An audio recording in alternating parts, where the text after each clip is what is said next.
नहीं पढ़ना चाहिए, ये पढ़ेंगे। ठीक है, कुछ लोगों ने कुछ भेजा है, क्या भेज दिया भाई? सर यहाँ आपने जिस तरह का एरिया इक्वेट किया, डेप्थ तो सेम ही होगी ना मेरे भाई, है भाई टंडन? मल्टीप्लाई तू कर ले यार, एच से एल से डेप्थ। अरे नहीं था रे सिलेंडर यार, किसने बोला सिलेंडर था भाई? क्यूब बोला था यार, दोबारा सुन ले जाके।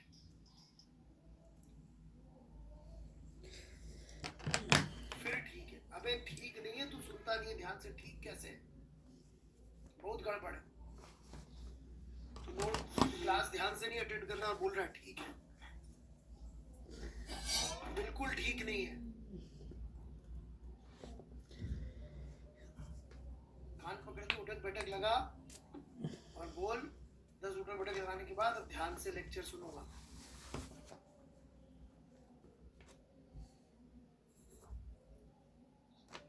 अभय Mrityunjay, hello sir, good evening. Good evening ji, और सब बढ़िया? अभय जी भी, बच्चे सब मजे में? कोई कोरोना वोरोना का टेंशन बाजी तो नहीं? तबियत सब बढ़िया? काम धंधा?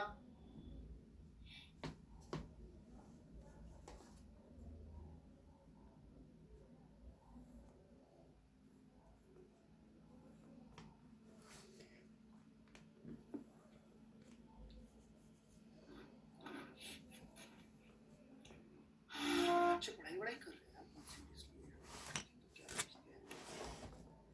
Kashyap sir, shouldn't the pressure at point A be greater than the pressure at point B?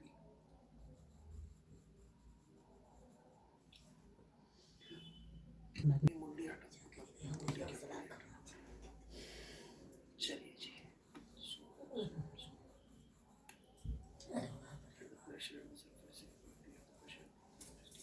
वो तो डीपी नेगेटिव आ जाएगा भाई। यहाँ क्या सीरियस जी की तैयारी चल रही है, धरती पे समय कैसे कट रहा है ये बच्चे सीरियस जी। अभी एक मामा की शादी जाना पड़ेगा, अभी एक मामा की शादी जाना पड़ेगा।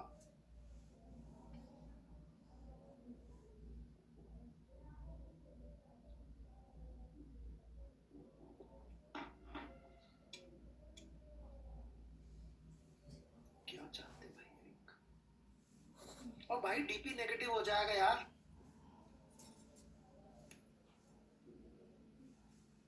Kashyap ji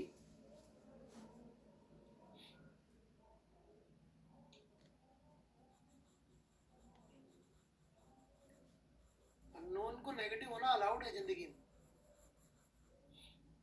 HCV question 2 chapter 26। अरे एक मिनट, अरे चटर्जी का सवाल है भाई साहब, ब्रांड वैल्यू अच्छी है साहब, एक बार देख लेते हैं।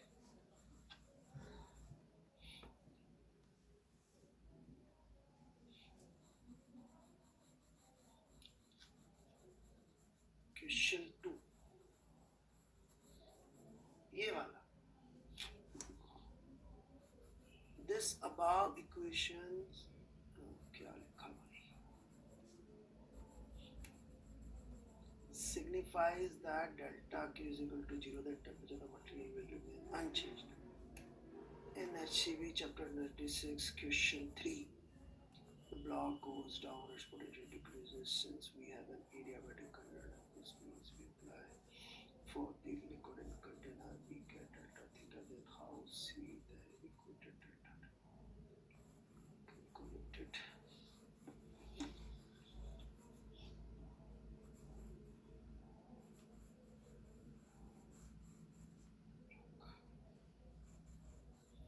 Is there, sir, there is no lecture on why is in Huygens principle droppers, please help me. यार मैंने अभी पढ़ाया नहीं होगा, राव साहब पढ़ा दिया क्या, मुझे याद नहीं आ रहा। 12th में होगा यार, राव साहब, यहाँ मैं फ्लूट पढ़ा रहा था 11वीं के बच्चों को, थोड़ा सा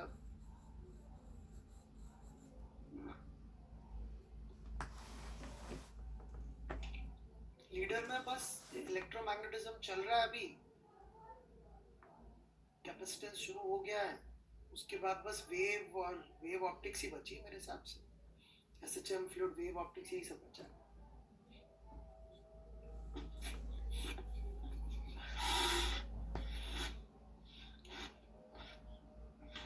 तो हो जाएगा अपने पास करीब दिसंबर, जनवरी और फरवरी भी आधा तो यही से कम से कम।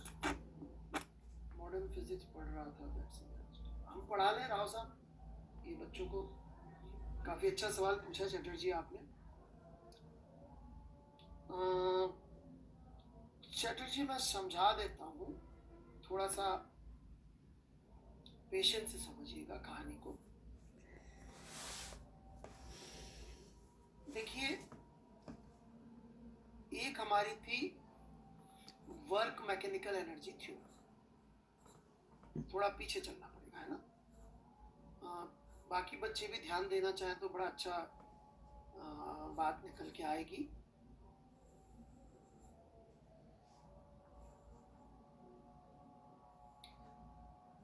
यश Arya ji, please do not disturb.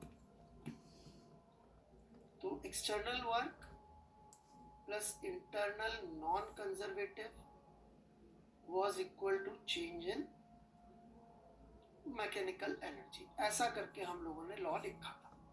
ठीक है भाई चटर्जी। अब ये इक्वेशन लिखते हुए हम लोग क्या कर रहे हैं, हम लोग हीट का एज एन एनर्जी या तो मान नहीं रहे, और यदि मान भी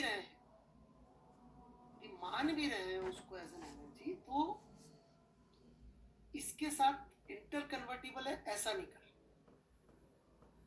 राइट।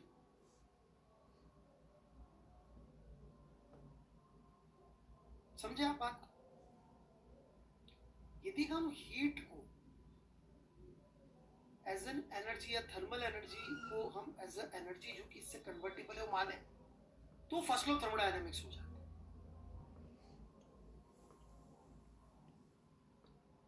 जहां पे यदि हम लोग केमिस्ट्री वाली भाषा में फर्स्ट लॉ थर्मोडायनेमिक्स लिखे हैं, केमिस्ट्री वाली भाषा में, तो वो ये होता है कि चेंज इन इंटरनल एनर्जी, और जब यहाँ इंटरनल लिखते हैं तो इसमें एक्चुअली दो हिस्से होते हैं,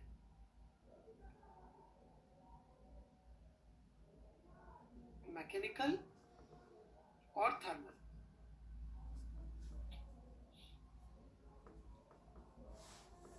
और work done by the system नहीं, work done on the system.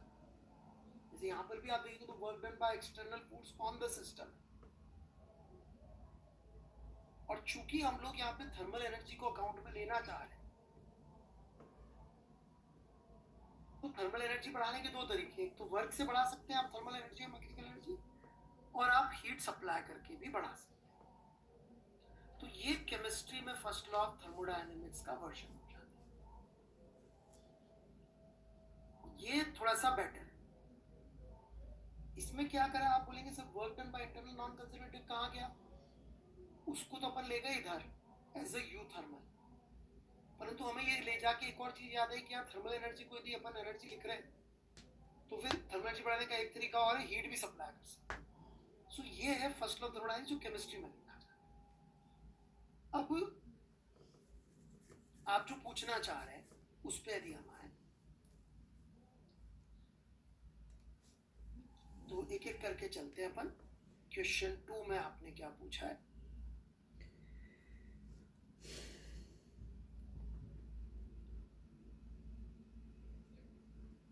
This equation,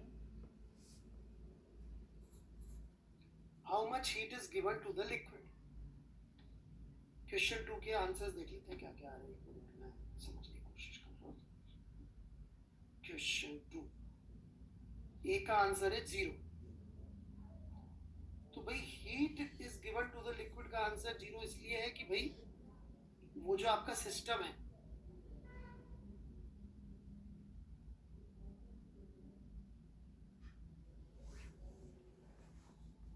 तो ये सिस्टम को अपन ने हीट तो सप्लाई करी एडियाबैटिक कंटेनर, सही बात है। How much work is done on the liquid. यदि ये मेरा सिस्टम है तो ये घूम रहा है, तो इसने ग्रेविटी के थ्रू जो वर्क किया होगा वो आंसर हो गया होगा शायद, यही बी पार्ट का आंसर, राइट। अब जब वो डेल्टा यू लिख रहा है, तो इस डेल्टा यू में लिक्विड के लिए यदि अपन देखेंगे तो ये डेल्टा डब्ल्यू एक्सटर्नल हो गया कुछ नॉन जीरो, डेल्टा क्यू की सप्लाई एक्सटर्नल है, लेकिन डेल्टा यू इंटरनल में दो चीजें, एक मैकेनिकल एनर्जी और एक थर्मल एनर्जी।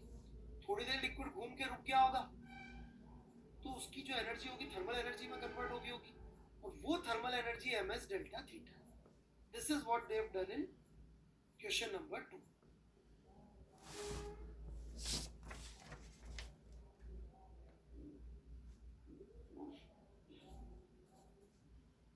अब थर्ड पे आते हैं अपन,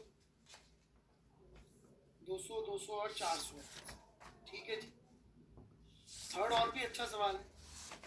मैं बड़े अच्छे बैचेस में जब पढ़ाता हूँ तो मैं actually first law of thermodynamics को मैकेनिकल सिस्टम पे लगाना भी सिखाता हूँ, इसको मैकेनिकल सिस्टम, क्योंकि लॉ तो यूनिवर्सल लॉ है, लगना तो सब जगह चाहिए।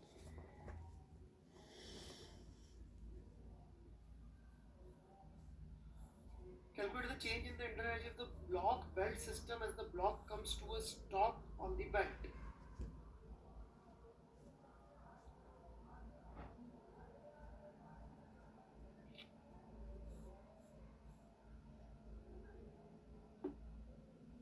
तो इन्होंने कितना आंसर दिया थर्ड का, 200 जूल दिया। 200 जूल किस बेसिस पे दिया भाई?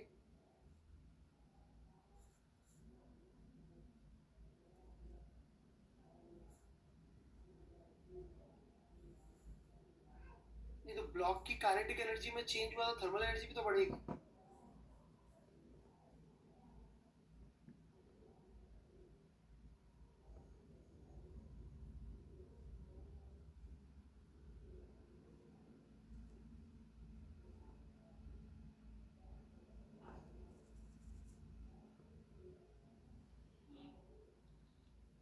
भाई इसको अपन ने पकड़ के रखा हुआ है, इधर कोई वर्क हुआ नहीं, इसको वेलोसिटी दी। अब ये यहाँ पे क्या गड़बड़ कर रहे हैं ना, इंटरनल एनर्जी का मतलब ये सिर्फ मैकेनिकल एनर्जी।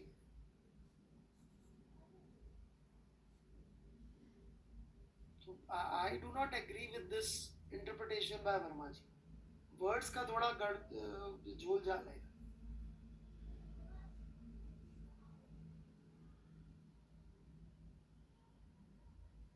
नहीं मेरे पास तो इंटरनल एनर्जी लिखा है, आपके में चेंज इन काइनेटिक एनर्जी लिखा है क्या? हो सकता है वर्जन में चेंज हो गया, मेरे हिसाब से तो जीरो चेंज है। यदि इंटरनल एनर्जी का मतलब टोटल एनर्जी लेंगे so according to me A part का answer should be 0 which would definitely match। हाँ तो वो गलत है आंसर, मैं कह रहा हूँ ना यार चटर्जी, तुम मुझ पे भरोसा कर ले दादा। ब्लॉक और बेल्ट को सिस्टम लिया तो एक्सटर्नल फोर्स का वर्क 0 हो गया, पकड़ के रखा हुआ है। हीट अपन सप्लाई कर नहीं रहे बाहर से, तो यदि ये दोनों 0 है तो डेल्टा इंटरनल 0 है। एसेंशियली हुआ क्या होगा, मैकेनिकल एनर्जी कन्वर्ट होगी थर्मल एनर्जी। वो ये डेल्टा यू थर्मल को समझ रहा है थर्मल इंटरनल एनर्जी, वो सही इंटरप्रिटेशन नहीं है। फिर उसको फिर थर्मल एनर्जी लिखना चाहिए उसको, मतलब मेरे को ऐसा लगता है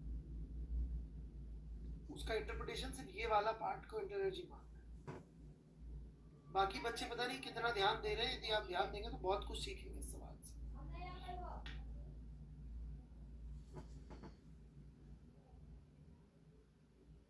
अब यही सब लॉजिक यूज करते हैं आप लोग, एक बार चाहे तो बी और सी ट्राई कर लें। मैं अगली क्लास में डिस्कस करने को पूरा तैयार हूँ। मेरा बहुत फेवरेट सवाल है पार्ट 3 इसका एक्चुअली, क्योंकि वर्मा जी ने सवाल तो बड़ा छेड़ दिया है पर बाद में खुद ही संभाल नहीं पा रहे, ऐसा लग रहा है मुझे, है ना।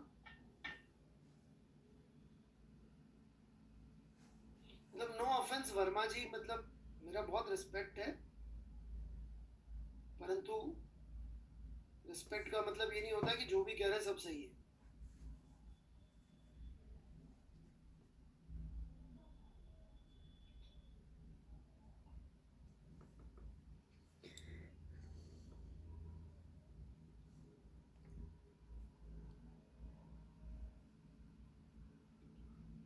बढ़े आगे।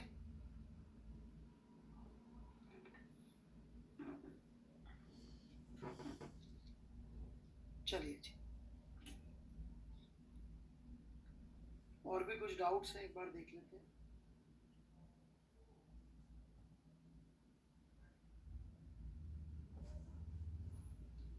दिया जी हैं क्या मिस रस्तोगी?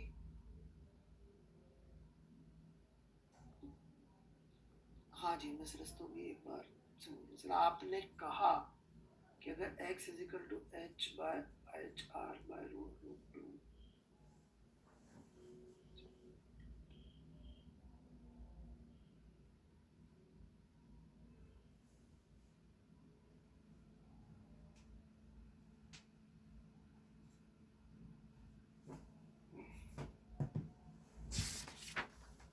अरे दिया जी ऐसा कुछ नहीं था, बड़ी सिंपल सी कहानी थी। मान लीजिए ये लिक्विड 0.2 H तक ही भरा हुआ था। मान लीजिए इसमें लिक्विड 0.2 H तक ही भरा हुआ था ओरिजिनल।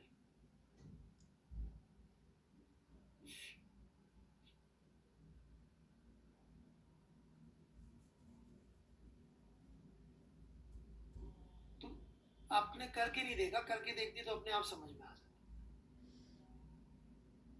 टेन थीटा आपका 0.8 है, तो फ्री सरफेस ऐसी बनेगी। अब मैं फ्री सरफेस दिल से सोच के बनाऊं तो शायद ऐसी बन जाए, जहां पे ये x और ये y, ये x है तो y would be 0.8x, right? And x into 0.8x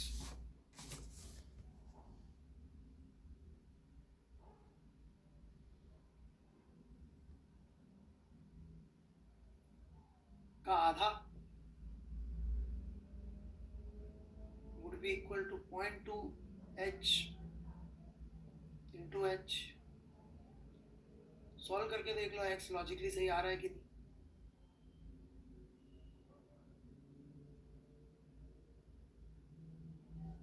तो कितना आ जाएगा, x आ जाएगा h बाय रूट टू।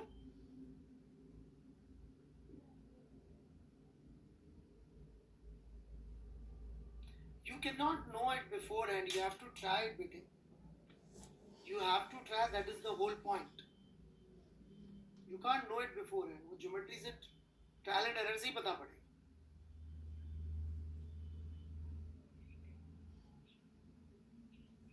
अभी h बाय रूट टू आ गया तो ठीक लग रहा है। अब ये तो मैंने एक्सट्रीम केस ले लिया 0.2h और 0.8h, बीच का कुछ ले लेंगे 0.6 0.7, तो पता नहीं क्या होगा 0.5h, तो पता नहीं कैसे ज्योमेट्री बनेगी, आई डोंट नो।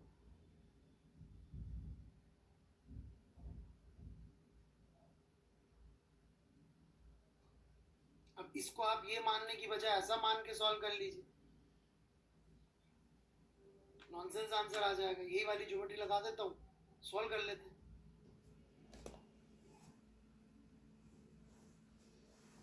ये वाली ज्योमेट्री लगा के सॉल्व करूंगा तो ये खाली जगह 0.8h हो जाएगी। ये खाली जगह के तो बराबर किया था ना अपन ने, इसको 0.8h कर लेते हैं।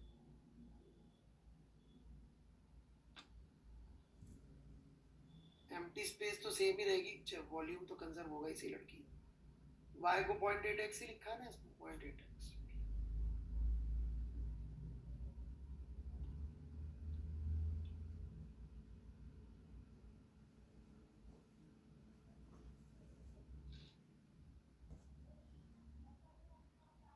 सॉल्व कर लो। अब x की वैल्यू कितनी आ रही है, h रूट टू।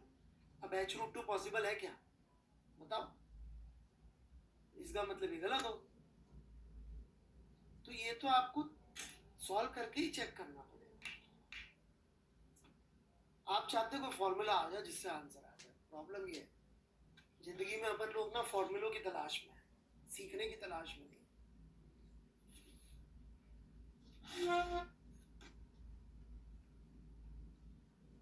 उसका जेनेटिक रीजनिंग है, मैंने अभी कल ही समझाया।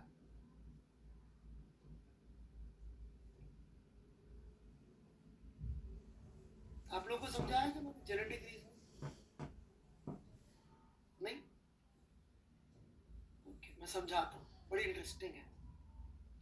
इस जेनेटिक रीजनिंग को बोलते हैं सर्वाइवल ऑफ, सुना आपने survival of? Wrong. It is not fittest, it is actually fattest.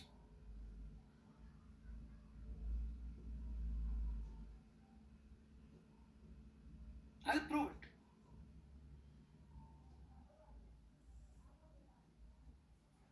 Not fastest, fattest.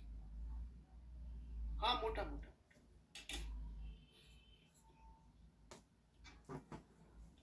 देखिए शुरू से सुनिएगा ध्यान से, बहुत फोकस, बहुत लॉजिकल चीज है, इससे मैं आपको रटने वाली बात नहीं समझा। हमारा जो इवोल्यूशन हुआ है वो शहरों में, गांवों में खेती करते हुए नहीं हुआ। हमारा इवोल्यूशन हुआ जब हम जंगल में थे, जब खाने की कमी थी, पूरे टाइम खाना ही ढूंढते रहते थे, राइट? सही है कि नहीं बात? सही है। आप मुझे बताइए, आपको क्या सिखाया जाता है कि समोसा आपके लिए हेल्दी है क्या? समोसा, पिज्जा, जलेबी नहीं, राइट? पर फिर भी आपका उनकी तरफ नेचुरल अट्रैक्शन, मजा आता है, मतलब अंदर कहीं ना कहीं आप में नेचुरल अट्रैक्शन है। कभी भी किसी को ऐसा अट्रैक्शन नहीं होता कि आज तो पालक खाऊंगा तोड़ के, तोड़ के मतलब बहुत सारा पालक खा जाओ, या आज तो गाजर खा खा के मतलब 4 किलो गाजर खा जाओ, ऐसा कभी नहीं होता। ये जरूर होता है कि आज तो पूरा पिज्जा मैं अकेला खाऊंगा, पिज्जा मंगाया और भाई का पेट खराब हो गया तो अपन तो खुश कि वाह मजा आ गए, पूरा पिज्जा मेरा, भाई तो गया, राइट? तो एक नेचुरल अट्रैक्शन है पिज्जा के प्रति।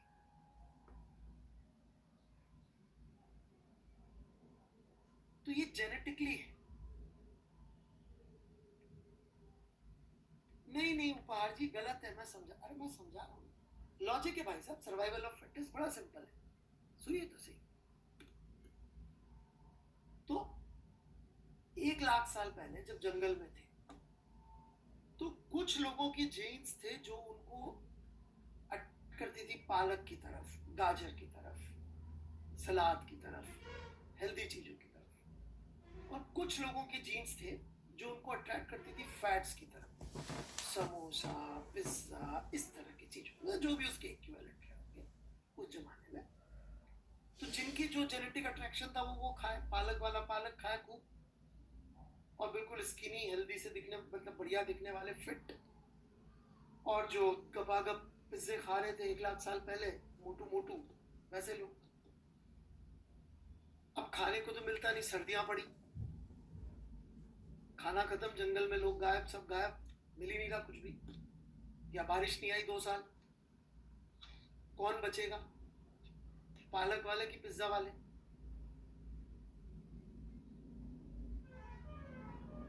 सी, तो जो बचे ही नहीं उनके तो जीन्स हो गए गायब।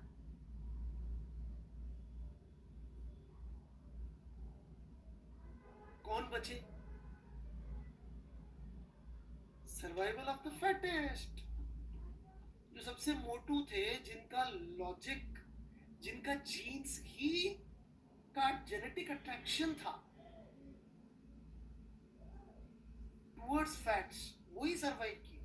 सो that's why it is hard wired in us कि हमको फैट अच्छा लगता है।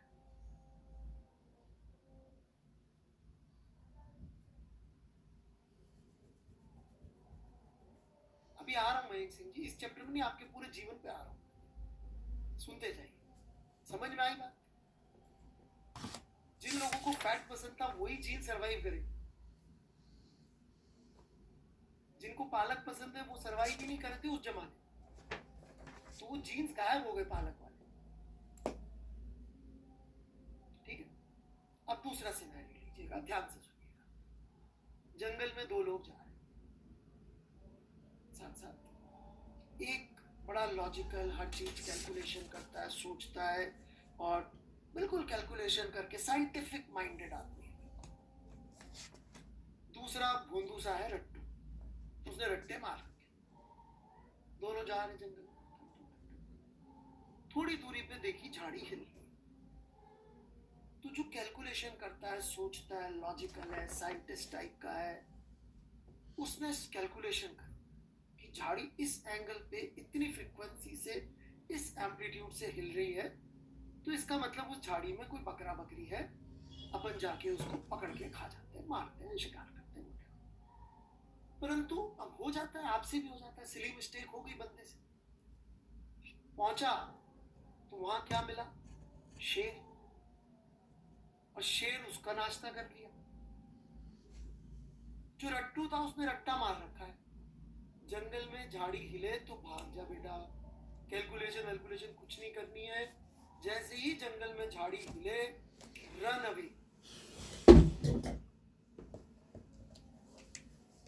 कौन बचा? कौन बचा?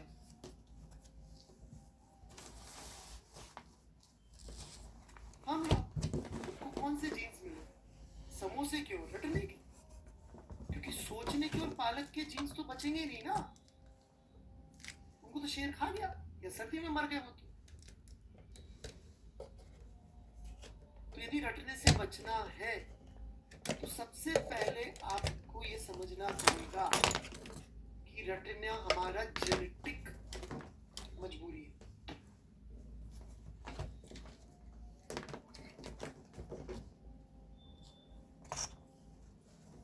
नहीं सुधार सकते, it is genetically hard wired in you.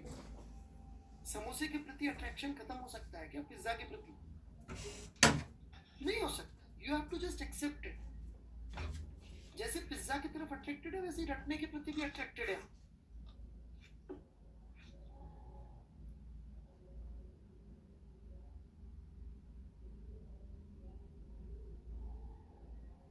बिल्कुल सम्यक change.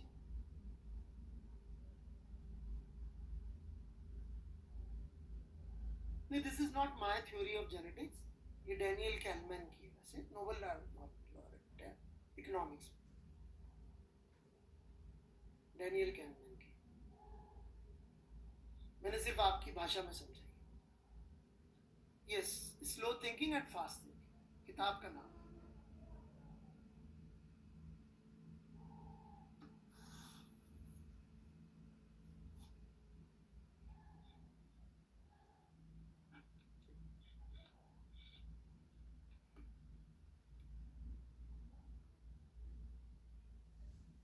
Sir, then how are mothers existing?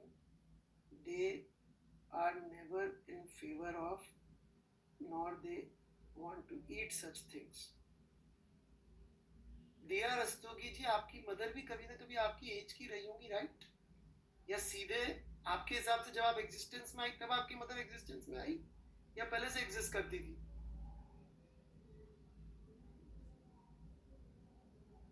पहले से, राइट? तो नानी से पूछेगा मदर को क्या पसंद है।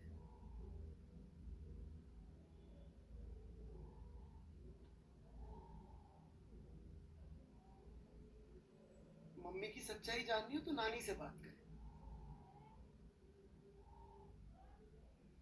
नानी, मामा, इन लोगों से सच्चाई जान।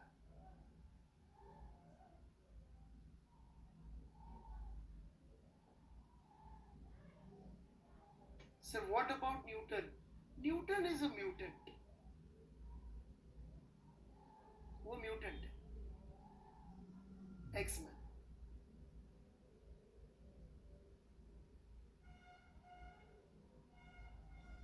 आई am just practising, I know रटना मेरे जेनेटिक्स का पार्ट है, So once I've accepted that, then only I can fight it. The problem with you people is you're not ready to accept that. जैसे कि एक खराब एग्जाम्पल है, सुन लीजिए, लेकिन समझ में आएगी बात, पढ़ा दूंगा फिर, पढ़ाना तो ही सही।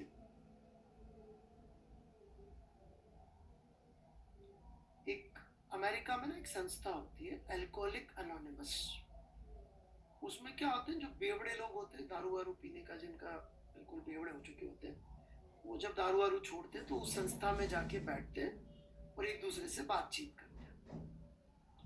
और उसमें वो एक दूसरे का इंट्रोडक्शन, खुद का इंट्रोडक्शन कैसे देते हैं, नॉट एग्जैक्टली नशा मुक्ति केंद्र, बट संस्था होती है।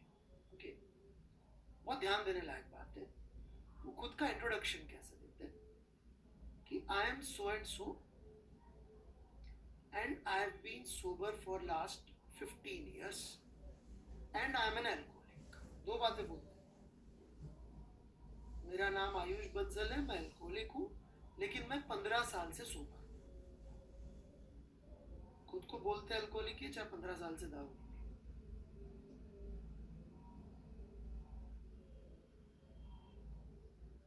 समझ में आई बात? अरे मैं अमित गुप्ता करके बोलूंगा तो कोई उठा के जो है उस पार्ट को कट के करके यूट्यूब पर डाल देगा। सोबर मतलब दारू को हाथ देगा। मैं हर्ष हूं जो कि बेवड़ा हूं, लेकिन मैंने 15 साल से दारू को हाथ देगा, ऐसे इंट्रोडक्शन देते हैं। मतलब बेवड़ा नहीं, अल्कोहलिक बोलेंगे। So, जब तक आप ये याद रखेंगे कि मैं राहुल सोनी हूं जो रट्टू हूं, परंतु मैं रटूंगा नहीं, तब तक आप रटना नहीं छोड़ेंगे। First accept the truth.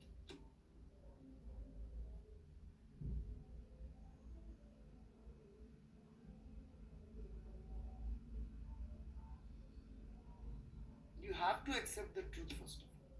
And it is genetically embedded in all of us. यदि आपको पिज्जा अच्छा लगता है तो बिलीव मी आपको रटना भी अच्छा लगता है। They are inseparable. बच्चे ही बोलोगे,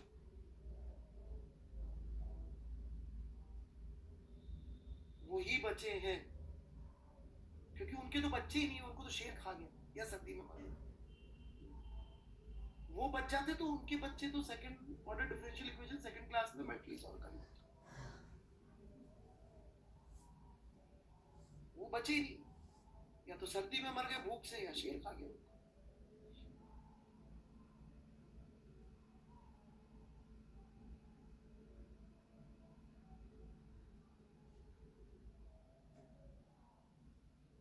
तो लॉजिक समझ में आया? Survival of fattest.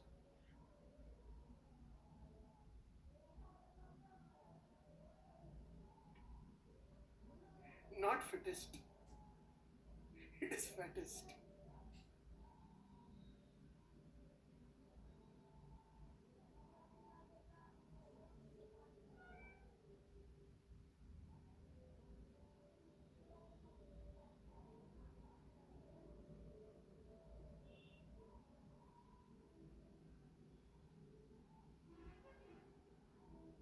पिज्जा नहीं होगा तो आलू का पराठा होगा, आलू का पराठा नहीं होगा तो खीर होगी, खीर नहीं होगी तो हलवा होगा।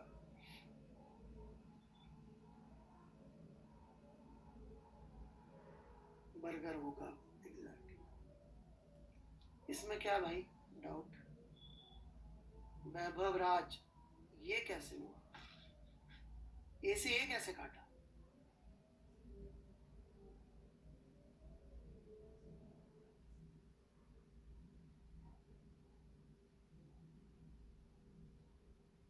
ये बेटा वो लिखा है अपन ने, F is equal to M omega square R. ठीक है,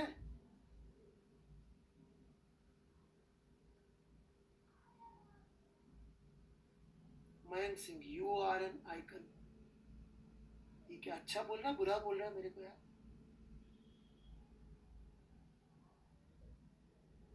अच्छा, ओके ओके। ये P plus delta P force लग रहा है भाई। वैभव राज आप हैं कि नहीं है भाई साहब? ये छोटा एलिमेंट लिया, इस पे बेटा फोर्स लग रहा होगा इधर से, इधर pressure P plus delta P into ए।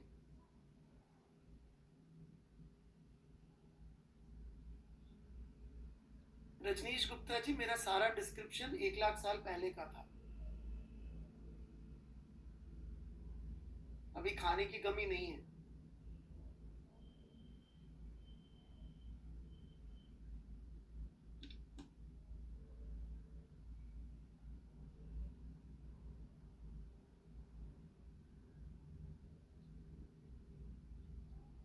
ठीक है वैभव राज जी, डेल्टा P कैसे, मतलब आप चाहते हैं यहाँ और यहाँ सेम प्रेशर लिखो, सेम होगा तो डेल्टा P 0 आ जाएगा।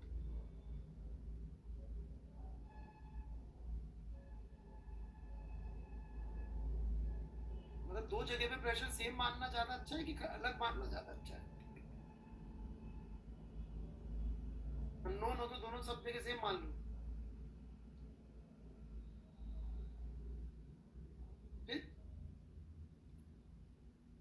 चलिए जी, HCV chapter 26 worked out example 4। यार ये राम जी, ये DCS में पूछ लेंगे क्या? मैं बता दूंगा, कोई प्रॉब्लम नहीं।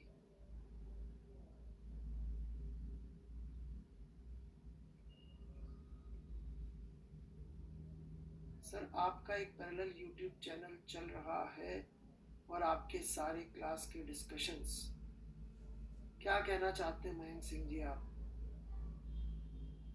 यार देखो, थर्मोडायनेमिक्स के सवाल मैं DCS में ले लूंगा, फ्लूइड के लेने को तैयार हूँ। हाँ कुणाल जी ठीक है, यू गॉट इट ना।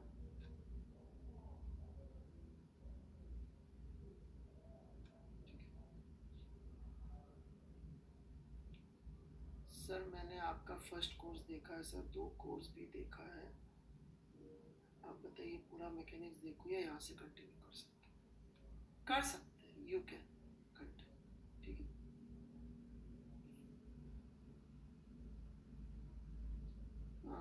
जो रेगुलर पढ़ रहे स्पेशल क्लास लगानी चाहिए क्या? नो।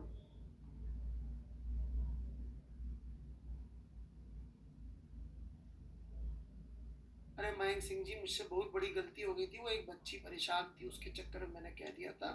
वो पढ़ाई करने की बजाय रोज यही कर रही थी, वो बच्ची के चक्कर में थोड़ी दया आ गई, दया आ गई, मैंने कह दिया, लोगों ने उतना पोस्ट कट करके वो डाल दिया, उसके आगे पीछे ही मैंने बहुत सारी बातें कही थी, इसीलिए अब मैं बड़ा ध्यान से बोलता हूँ। यार ये एक ही बच्चे का डाउट है, ले लेता हूँ, चलो। राम जी हैं क्या?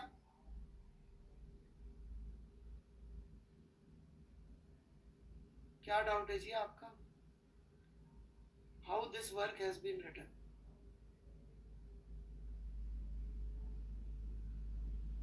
Force into displacement, uniform force है एटमॉस्फेयर का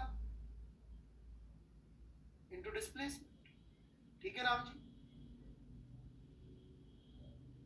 चल शुरू करें भाई। सॉरी आज थोड़े से मैंने गप्पे मार लिए।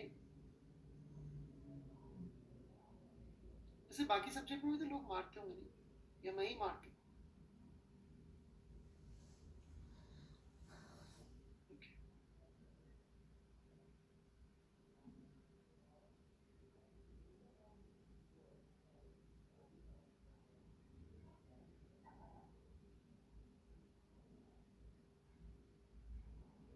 IOC अभी तक खत्म नहीं हुआ? क्या पढ़ा? अच्छा,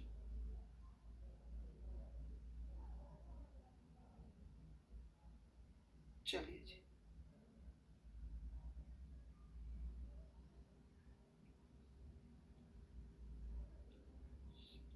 तो आज हम लोग बॉयंट फोर्स के बारे में बात करेंगे, ठीक है?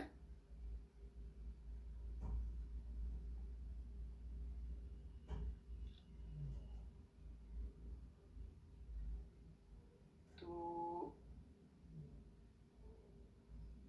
HCV के अंदर आई होप आपने थोड़ा बहुत रीडिंग मारा होगा, ठीक है? और उसी को हम लोग अब उठा के बात करेंगे। एचवी से याद आया, एक छोटी सी चीज रह गई है, पास्कल्स लॉ सेक्शन 13.3। तो पास्कल्स लॉ बहुत ही ट्रिवियल सी बात है, तो एक बार बता देता हूँ। इसका एप्लीकेशन बड़ा अच्छा होता है दुनिया में। तो पास्कल लॉ क्या कहता है, if the pressure in a liquid is changed at a particular point, the change is transferred to the entire liquid without being diminished in magnitude। इसके ऊपर ना हाइड्रोलिक मशीन्स इसी पे बेस्ड होती है। हाइड्रोलिक्स, यदि आपने ब्रांच सुनी हो, hydraulic machines are the most powerful machines, okay, वो सब इसी पे बेस्ड होती है। हाइड्रोलिक ब्रेक्स होते हैं। तो ये लॉजिक क्या है, देखिए, जैसे मान लीजिए ये एक पहिया है, इस पे ये डिस्क है जो अभी कांटेक्ट में नहीं है, लेकिन कांटेक्ट में आ जाएगी, और इसके पीछे अपन ने फ्लूइड का एक पाइप है, ठीक है, और ये पाइप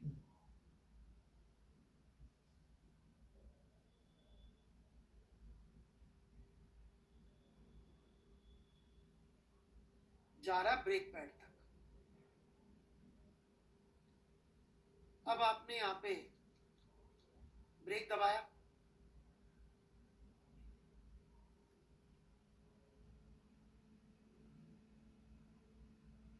तो आपने यहाँ बेसिकली प्रेशर बढ़ा दिया। आपको जो फोर्स लगाना पड़ा वो तो इतने एरिया के बराबर लगाना पड़ा। फोर्स जो आपने लगाया फुट ने, डेल्टा पी इंटू ये वाला A1। लेकिन यहां पर यदि एरिया A2 है तो यहां फोर्स कितना बढ़ गया डिस्क पे, delta P into A2।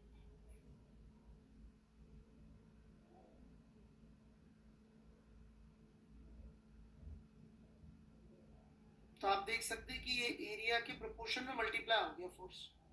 Hydraulic machine सारी इसी पे बेस्ड होती है। उनमें फ्लूइड भरा होता है, एक जगह पर फोर्स बढ़ाते हैं, लेकिन वहां पर एरिया जितने गुना ज्यादा होता है उतने गुना ज्यादा फोर्स बढ़ जाता है, और वो मल्टीपल टाइम्स बढ़ाते हैं यूजिंग दिस पास्कल्स लॉ, कि जितना प्रेशर इधर बढ़ेगा उतना ही प्रेशर सब जगह बढ़ जाएगा। तो आप देख सकते हैं अप्लाइड फोर्स एरिया की प्रोपोर्शनलिटी में बढ़ गया। F ऑन डिस्क बटा F on feet is area of disc upon area of brake pedal. तो यदि ये 10 गुना ज्यादा है तो फोर्स भी 10 गुना ज्यादा लग जाए।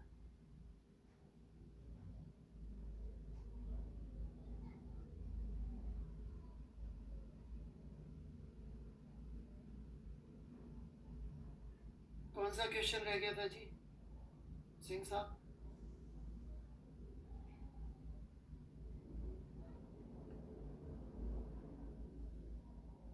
बता दिया था जी, बता दिया था। क्लोज मूविंग ब्लॉक नहीं बताया था, क्या जानना उसमें? मैंने डिस्क्रिप्शन दिया था कि ऐसा कर लेना, मैं उसमें कराना कुछ नहीं है मेरे को। आई जस्ट टोल्ड यू कि भाई ऐसा भी दे सकते हैं कि इसको बंद करके दे दिया, कुछ कर दिया, तो उसमें भी आपको वैसे ही केसेस लेने पड़ेंगे। बस इतना सा ही कहना था इसका।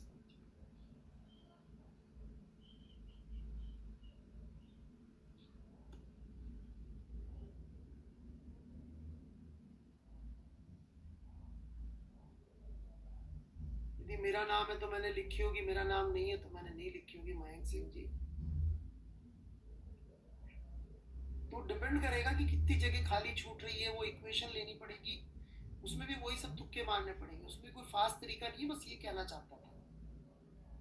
ये तो और लंबा हो जाएगा। That's the only point I am trying to make.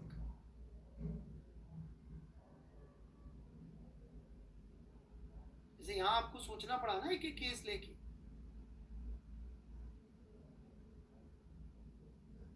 तो ऐसे हर केस सोचने पड़ेंगे। बस चलिए बॉयंसी पे आते हैं हम लोग फिर।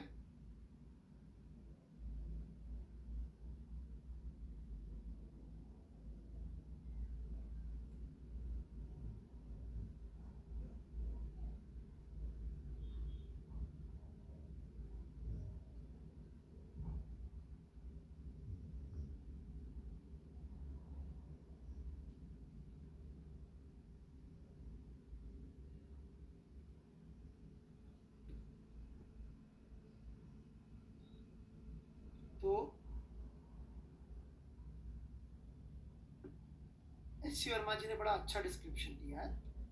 Resultant of all these contact forces is called the force of buoyancy.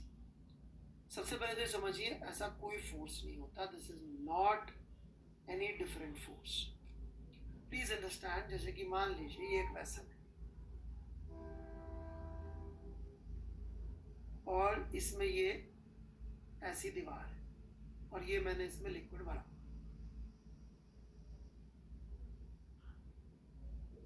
तो लिक्विड इस दीवार पे फोर्स लगा रहा होगा ऐसे कि नहीं लगा रहा होगा?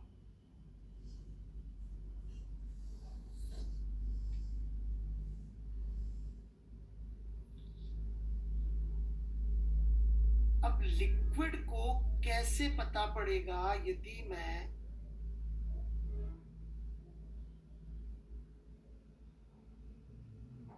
एक सॉलिड ऑब्जेक्ट को यहां रख दिया? Will liquid be able to know कि दूसरी तरफ दीवार पे फोर्स लगा रहा है? तो भैया यहां तो प्रेशर इनटू एरिया लगाऊंगा. नहीं नहीं, ये तो अच्छा अपने साथ डूबा हुआ है क्या? ओहो, इस पे तो मैं बॉयंसी लगाऊं. इसको तो आर्किमिडीज बाबा ने जो कहा था वो नंगा पागल भाग रहा था वो फॉलो करो. भाई ये तो वो नंगा पागल बोल के क्या फॉलो करना पड़ेगा? अच्छा मैं बोल रहा हूँ आर्किमिडीज को, आप मत बोलिएगा ऐसा. पुराने जमाने के one of the greatest engineer हैं. मैं प्यार से बोल रहा हूँ, रिस्पेक्ट के साथ बोल रहा हूँ.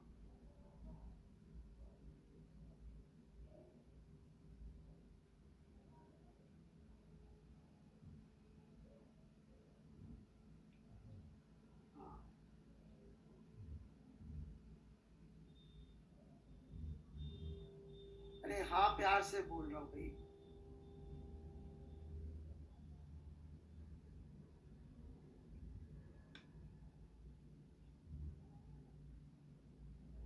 अप्रतिम, सॉरी सर.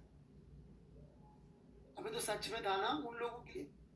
भाई साहब ग्रीक लोगों के लिए फर्क नहीं पड़ता था. वो लोग इतने ज्यादा पुराने जमाने के लोग हमारे टाइप की सोच नहीं रखते थे. तो मैं क्या बताऊं, आप जाके देख सकते हैं ग्रीक मूर्तियां. राइट, और हिंदुस्तान की भी देख सकते हैं. तो अलग दिमाग था उनका, अलग सोच थी. राइट, आपके लिए वो वर्ड बेशर्माई का है या उसका है, उनके लिए नहीं था. आपने क्या करूं, उनका थॉट प्रोसेस अलग था.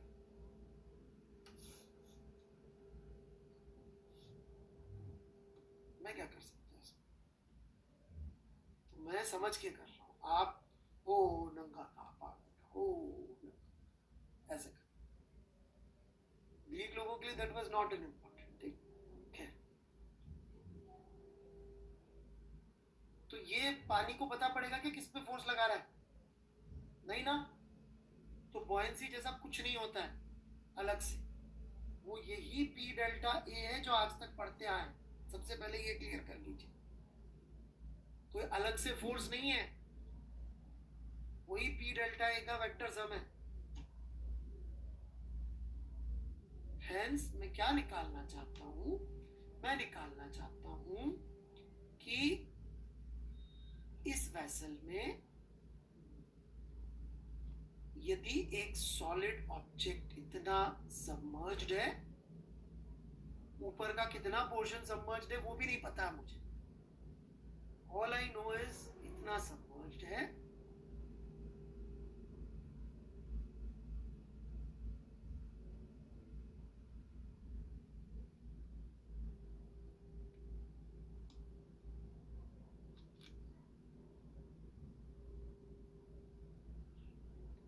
तो इन सारे कॉन्टैक्ट की वजह से फोर्सेस लगेंगे कि नहीं लगेंगे? मैंने ही नहीं कहा यही इकलौता फोर्स लग रहा है, और 50 फोर्स और लग रहे होंगे. ऐसे खूब सारे पी डेल्टा ए लग रहे होंगे.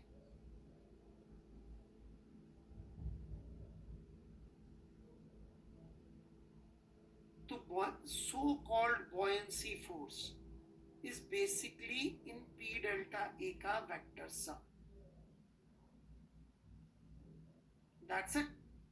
इन सब P delta A को जोड़ लीजिए, वो buoyancy कहलाती है.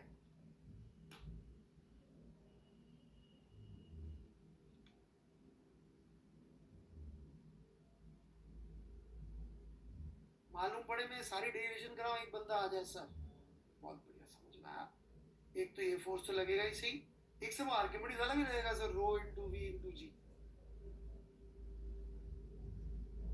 तो ऐसा कोई कहने वाला है तो अभी बोल ले,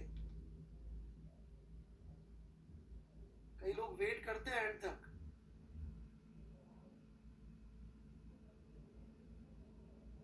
रामायण खत्म होगी sir, I am impressed sir, क्या आदमी था सर। कौन? रावण? अरे भगवान क्या कर रहा था।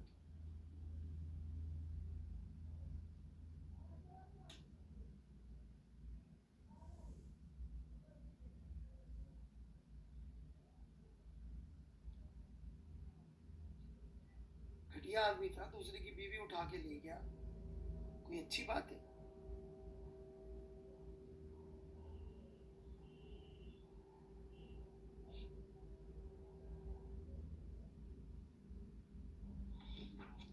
और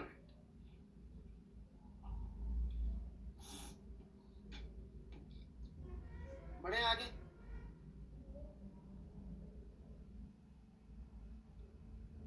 तो यही फोर्स हमें कैलकुलेट करना है। दिया रस्तोगी सर, ही वॉज महाज्ञान।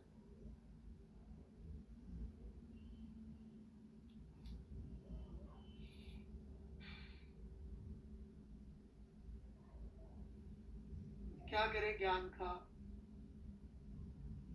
पढ़ लो बेटा।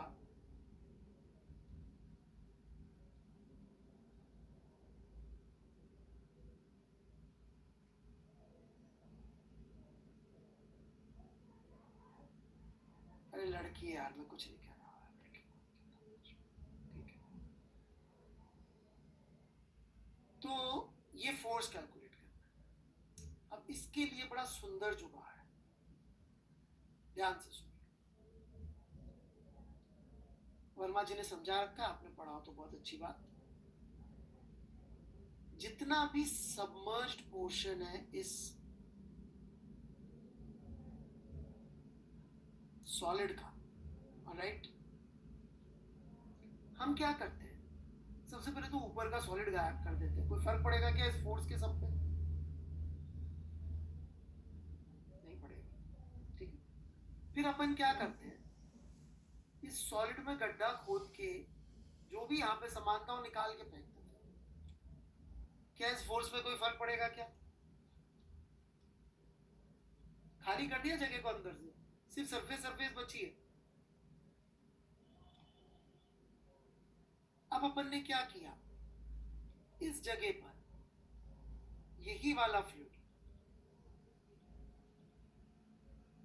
लाके भर दिया।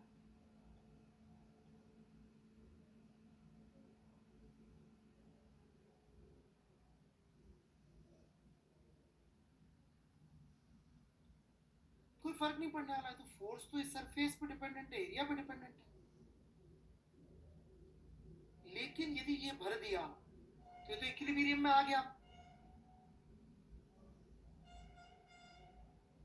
और इसका ग्रेविटेशनल पुल जो इस पे लग रहा होगा वो तो हमको पता है कितना लग रहा होगा, mg कितना होगा इसका, mg will be equal to volume of the submerged portion into density of liquid into gravity.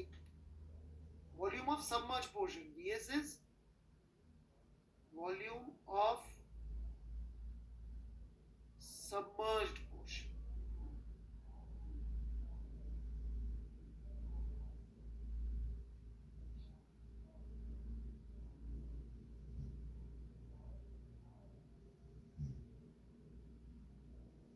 Right? And this is density of liquid. तो आप देख सकते हैं कि buoyancy माइनस vs, या प्लस कर देते हैं, वेक्टर में है तो rho L G vector should become 0। इसका मतलब buoyancy की value should be vs rho L G. इसका मतलब जो buoyancy का फोर्स लगेगा इसके ऊपर वो एग्जैक्टली इसके वेट के बराबर लगेगा।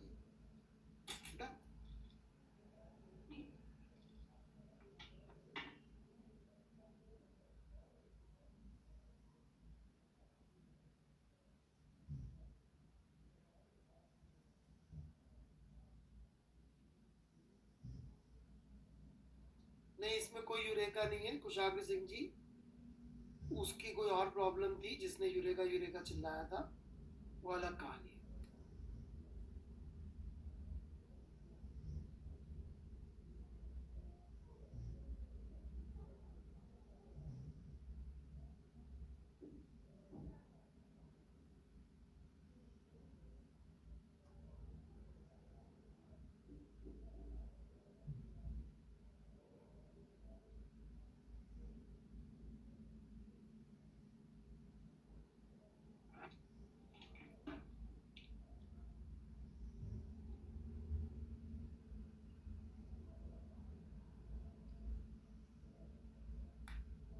ठीक है, वो कहानी से कोई रिलेशन नहीं, forget about it. You understand कि बॉयंसी का फोर्स इतना लगेगा?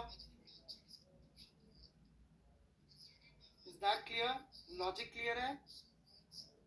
ये बात समझ में आई? ये पूरा का पूरा सबमर्ज पोर्शन इस लिक्विड से एक्सपोज्ड है, तो इसलिए इसके ऊपर इतना फोर्स लग रहा है जो इसको ऊपर की तरफ उठा दे। ठीक है, तो इस पे दो चार सवाल ले लेते हैं, एक दो interesting. Weight of submerge part, भाई साहब कुछ नहीं लिखा वेट ऑफ सबमर्ज पार्ट वगैरह, जो लिखा है आपके सामने। बाकी आपको जो गलत सलत इंटरप्रिटेशन करना है गणेश कुमार जी वो करते रहिए।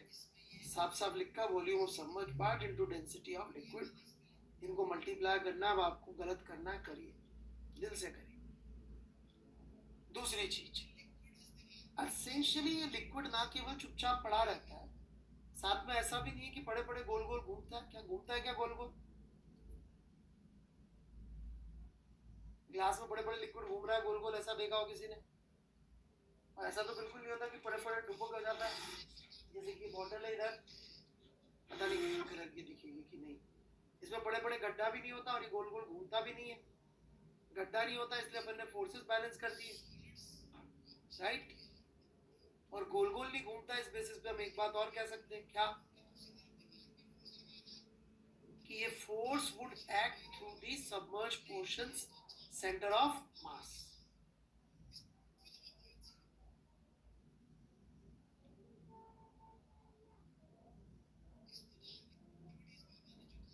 सबमर्ज पोर्शन, बॉडी से नहीं मतलब है हमें, सबमर्ज पोर्शन का जो सेंटर ऑफ ग्रेविटी होता,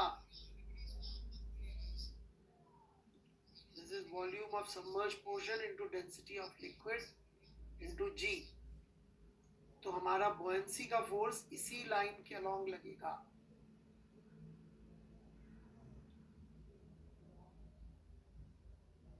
मैं फिर से कह रहा हूं, ऊपर की बॉडी से कोई लेना देना नहीं है, ठीक है? एक दो छोटे मोटे इंटरेस्टिंग सवाल ले लेते हैं, फिर बॉयंसी के सवाल तो बहुत सारे होते हैं, तो अपन करते जाएंगे। जैन साहब, बड़ी सिंपल सा आंसर है आपके सब सवालों का।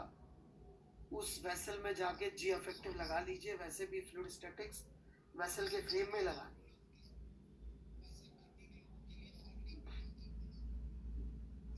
सेंटर ऑफ मास नहीं पढ़ा है तो भाई साहब पढ़ ले, 11वीं खत्म होने को आ गई भाई साहब। वैभव राज जी, इसमें तो मैं क्या कर सकता हूँ? आपने पूछा था ये लेक्चर अटेंड कर लो, मैंने कहा कर लो।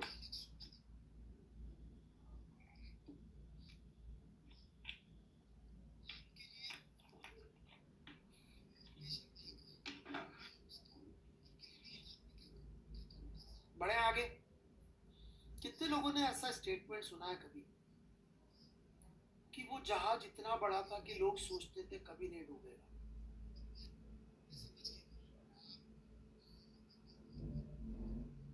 प्रूफ करिए, प्रूव इट। आपको ये प्रूव करना है जहाज के बड़ा होने पर डूबने के चांस कम हो जाते हैं, मैथमेटिकली प्रूव करना है। समीर श्रीवास्तव जी, ऐसे वॉल्यूम डिस्प्लेस लिखने से नहीं होगा, बड़ा होने से मास भी बढ़ रहा है उसका, इसलिए इससे प्रूव नहीं होगा। स्ट्रीमलाइन मोशन, जय हो सोनी जी, बिल्कुल बम बम बोले।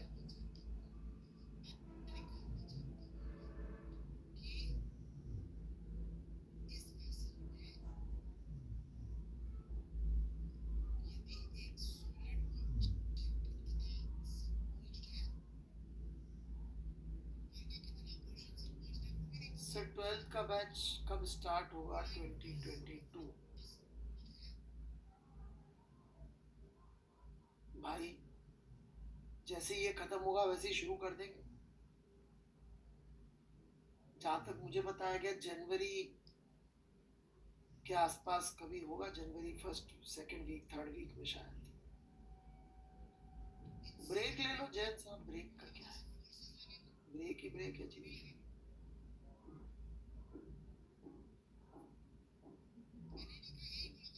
हाँ जी, प्रूफ मैथमेटिकल।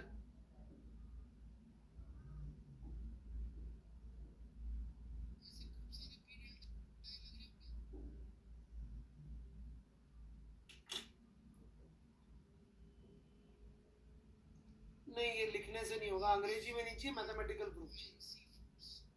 अंग्रेजी का प्रूफ ना आर्ट में अच्छा लगता है, साइंस में अच्छा नहीं लगता। Language of physics is mathematics, not English.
Wait कर रहा हूँ, कोई लिख के डालेगा तो सोल्यूशन।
क्या हो गया भाई, कोई दे रहा है प्रूफ कि मैं शुरू करूँ?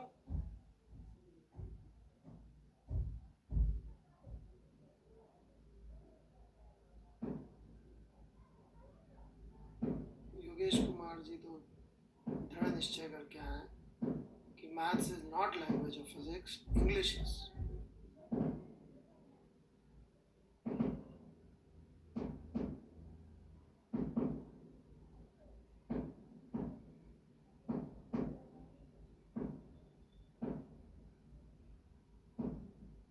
अलिफ दास जी बंगाली समझ रहे, सॉरी इंग्लिश समझ रहे, लैंग्वेज। माफी चाहता हूँ जी।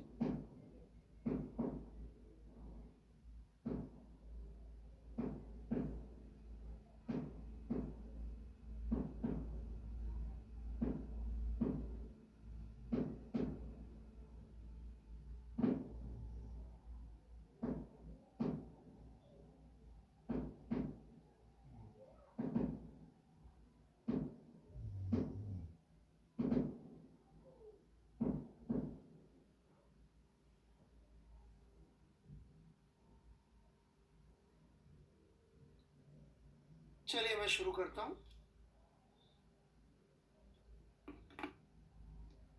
यादव जी ने कुछ करके दिया है, देखते भाई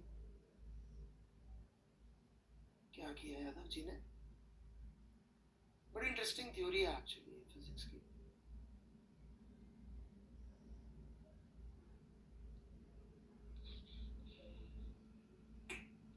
सॉरी यादव जी, ये तो चित्रकारी करी है आपने अंग्रेजी के साथ, गणित से सीधा सीधा टक्कर नहीं ले पा रहे। कोई नहीं, मैं एक्सपेक्ट भी नहीं कर रहा था। कोई नहीं, ये बड़ी इंटरेस्टिंग थ्योरी है फिजिक्स। फिजिक्स ही क्या दुनिया में ही है। तो स्क्वायर क्यूब थ्योरी बोलते हैं इसको। जहाज चाहे तो आप ऐसा बस दिखा दो मुझे साइड से, चाहे ऐसा दिखा दो, दैट इज नॉट इम्पॉर्टेंट। वैसे मतलब जहाज ऐसा ज्यादा दिखेगा साइड से देखेंगे तो, right. Meta centre and COM align होने की वजह से माइट बी। वाह जैन साहब वाह, क्या बात कही है, मजा आ गया। ओह, एक बार और इरशाद।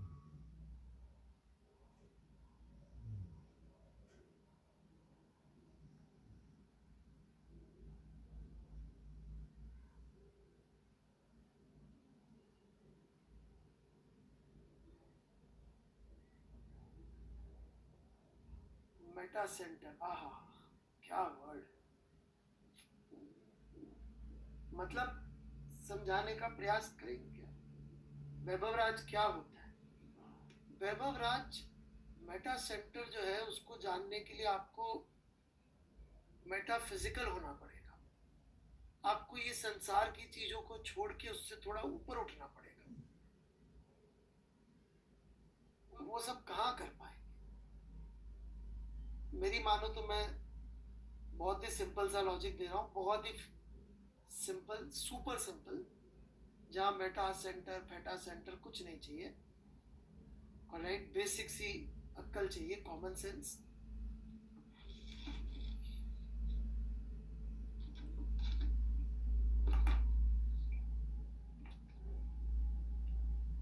दिया जी, मैं आपका तो जवाब दूंगा नहीं, आप तो क्या रावण के साथ वाली है। मैं रावण के साथ वालों का साथ नहीं दे पाता, माफी चाहता हूँ, राम राम करता हूँ। रावण के साथ देने वालों का कैसे जवाब दूंगा।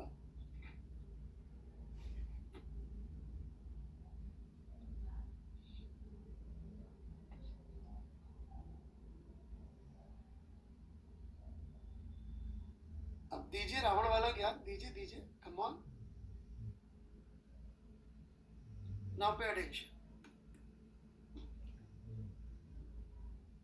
ये शिप है, ठीक है। इसकी डायमेंशंस, मतलब एक डायमेंशन होता है कि भाई ये शिप साइज ए का है। बहुत सिंपल लॉजिक। यदि मैं साइज ऑफ शिप का डायमेंशन ए मानूं, तो मेरा कहना यह है कि जो इसका मास होगा वो a square into thickness of plate into some geometrical factor के तरह से बढ़ेगा।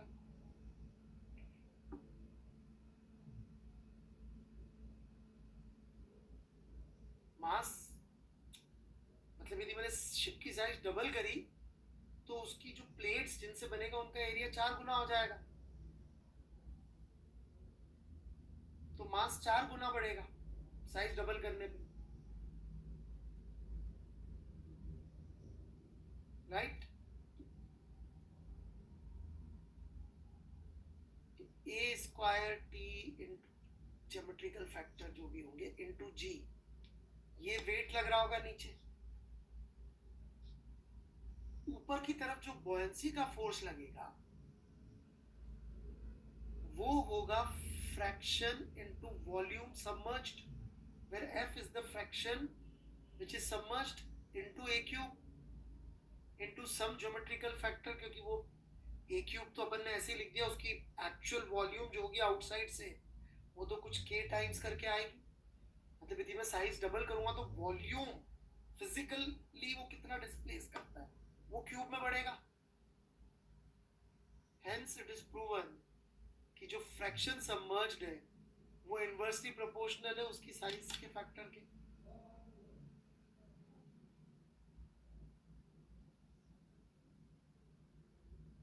मतलब बड़ा जहाज, मतलब मैंने साइज डबल कर दी तो उसका जो फ्रैक्शन सबमर्ज्ड होगा वो वो कम हो जाएगा।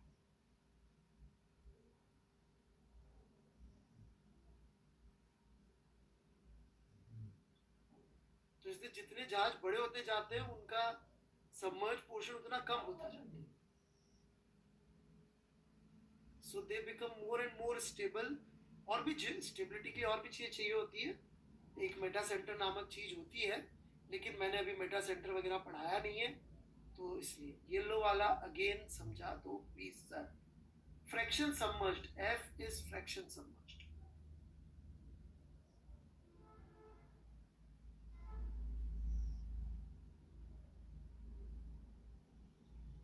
इसलिए आप देखेंगे कि यदि भाई कोई बोलता है अटलांटिक क्रॉस करना है, पैसिफिक क्रॉस करना है, तो ऐसे छोटी सी बोट लेके क्रॉस नहीं करते। Then you need a big ship, big ship. Because जब बड़ा जहाज होगा तो उसकी स्टेबिलिटी भी किसी और वजह से ज़्यादा होती है। वो मैं बता दूंगा मेटा सेंटर वगैरह का कॉन्सेप्ट जब आएगा, लेकिन अभी जरूरत नहीं उसकी। अभी you need to understand basic कि मास स्क्वायर में बढ़ रहा है और वॉल्यूम अवेलेबल क्यूब में बढ़ रहा है। That is the simple mathematically prove. Clear है बिल्कुल? एम्फेटिकली प्रूव किया मैंने, कोई फर्जीवाड़ा तो नहीं किया मैंने।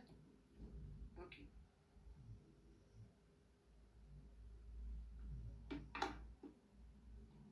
ओके। इसी पे बेस्ड ओरिजिनल प्रॉब्लम भी है, तो वो ले लेते हैं अपन। ओरिजिनल प्रॉब्लम को जहां से बॉयंसी की शुरुआत हुई थी। मेरा प्रूफ बेकार था। आप पूछ रहे कि बता रहे मुझे सोनी जी।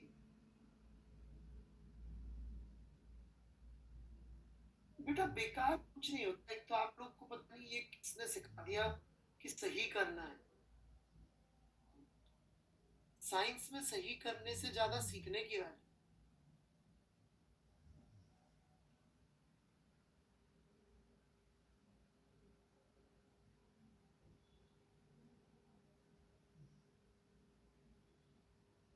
एक सवाल ले लेते हैं। ये ओरिजिनल प्रॉब्लम है जहां से आर्किमिडीज की कहानी की शुरुआत हुई थी।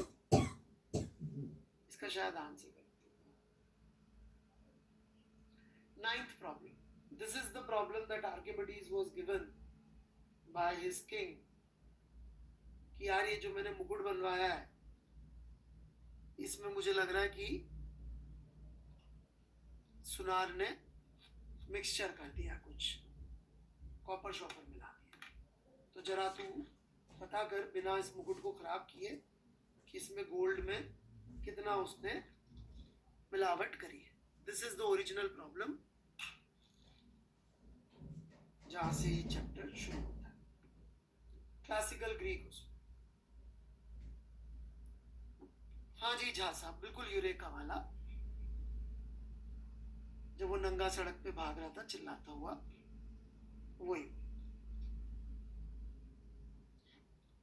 लेकिन हमें वो नहीं सोचना है। क्यों नहीं सोचना, मैं धीरे धीरे बता दूं। पहले मैं आप लोगों को आज थोड़ा सा इंट्रोड्यूस कर दूं, फिर अगली क्लास में समझा दूंगा कि क्यों बॉयंसी हमारे लिए डेंजरस है। जेई ने 3 बार ऐसे सवाल दिए जहां पे यदि आप बॉयंसी सोचेंगे तो गलत हो जाए।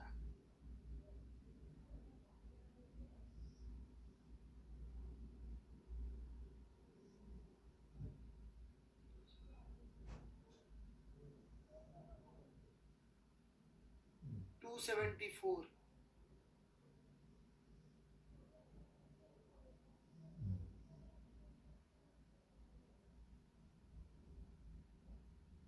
रावण की बड़ाई करने वाली लड़की, राम राम जी की।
अरे मजाक कर रहा हूँ, सॉरी क्यों?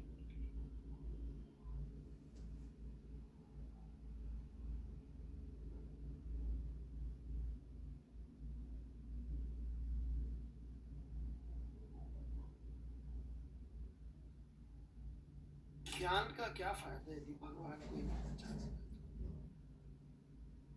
नहीं. If you are not able to apply knowledge, what is the use?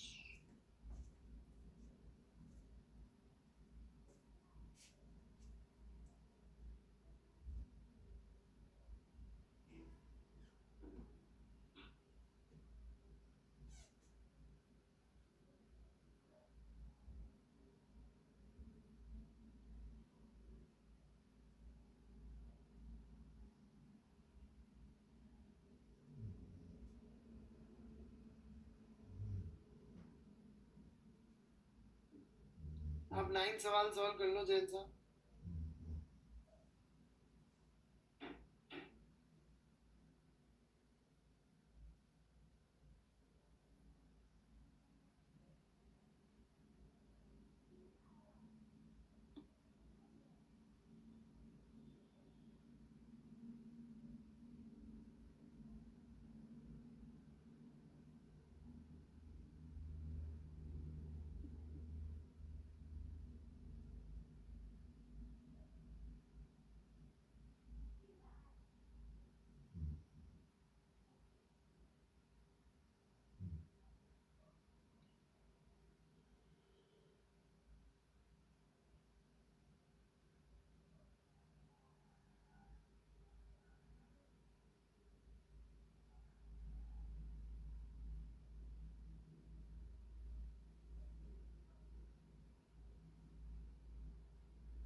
आया किसी का answer?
Okay, let's try.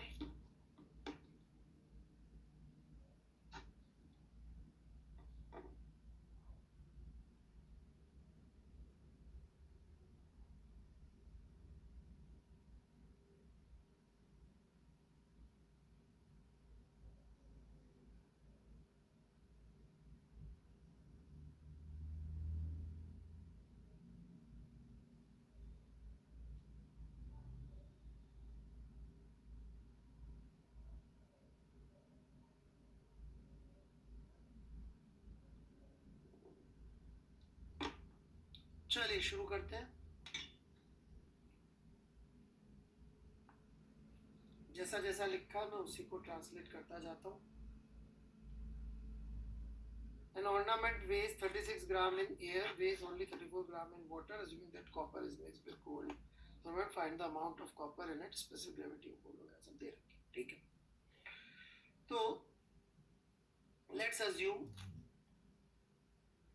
Vg gold की वॉल्यूम यूज हुई है और VCU कॉपर की हुई है. कॉपर के लिए Vc लिख देते हैं. ठीक है ना. तो Vg into 19.3 plus Vc into 8.9 is going to be 36. इसमें कोई डाउट?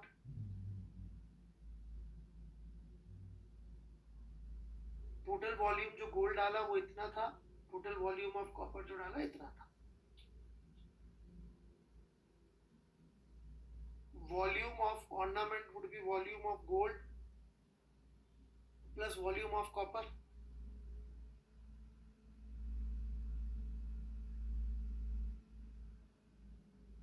राइट.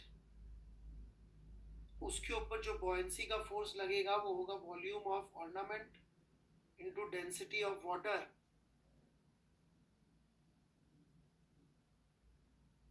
वन लिख दूं उसकी जगह, सीधे डेंसिटी ऑफ वाटर की जगह. इतना बॉयंसी का फोर्स लगेगा. ये फोर्स एसेंशियली 2 के बराबर रहा होगा, तभी उसका मास 36 से 34 हो गया. राइट. मतलब कि Vg plus Vc must be equal to 2. बड़ा आसान सा सवाल है. 2 इक्वेशन है, 2 अननोन है, सॉल्व कर लीजिए. इसमें क्या, वॉल्यूम ऑफ कॉपर निकाल लेते हैं. 2 माइनस Vg इसमें डाल देता हूँ. Volume of gold is 2 minus Vc, so 2 minus Vc into 19.3 plus Vc into 8.9 is equal to 36. So कितना हो गया ये?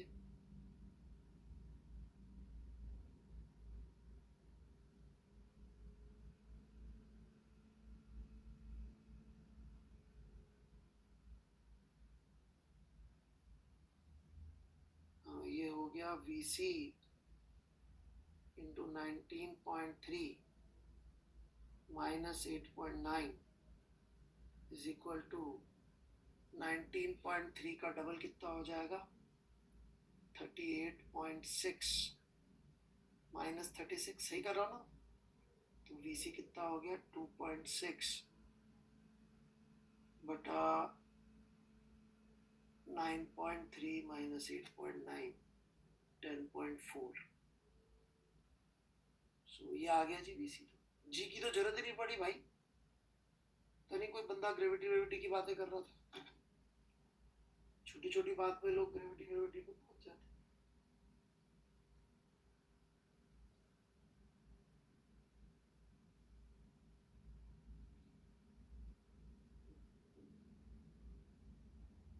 तो 0.25 सेंटीमीटर क्यूब कॉपर था और गोल्ड जो था वो 1.75 सेंटीमीटर क्यूब रहा होगा. Right. That's it.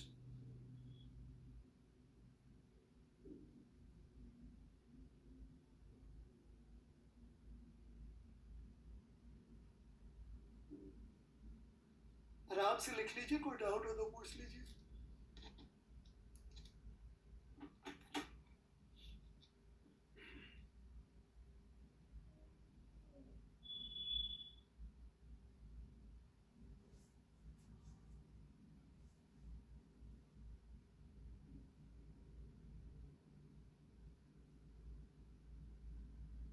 Sir but relative density था ना। रिलेटिव डेंसिटी का मतलब होता है बेटा कंपेयर टू वाटर, तो वाटर का 1 होता है, तो अपन ने यूनिट सीजीएस यूज कर ली।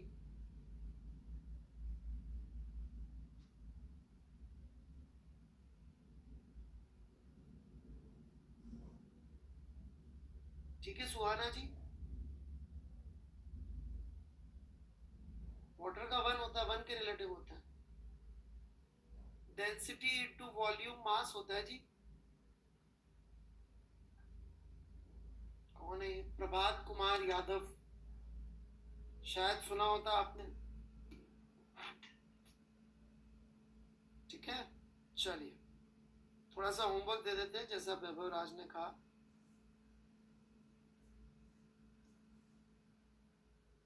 अरे यार ये मेरा, एक minute, my iPad is hanging. Generally does not happen like that. Okay, here we go. So हाँ, परंतु थोड़ा बहुत इसका होमवर्क करना पड़ेगा अग्रवाल साहब, ज़्यादा नहीं है, नॉट टू वरी।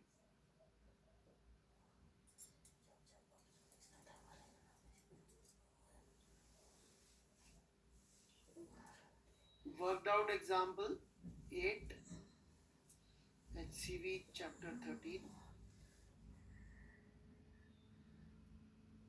और एक्सरसाइज में